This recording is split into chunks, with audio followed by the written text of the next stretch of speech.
এই শোন না, স্যার আজকে আসলে পুজোর ছুটির কথাটা বলবো। হ্যাঁ হ্যাঁ আমি বলবো। স্যার পুজো তো চলে এলো, কবে ছুটি দেবেন আর আপনি? হ্যাঁ স্যার, কবে ছুটি দেবেন? আরে দাঁড়া, দেবো তো, এখনো কদিন বাকি আছে।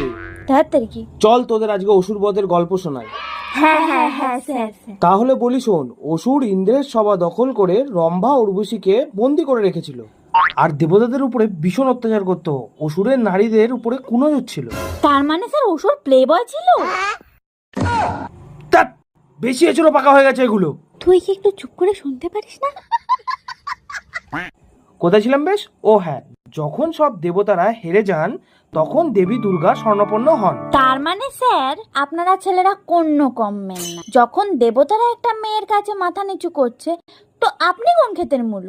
এরপর থেকে আমাদের গায়ে হাত দিলে না, মূলো কেটে রেখে দেবো।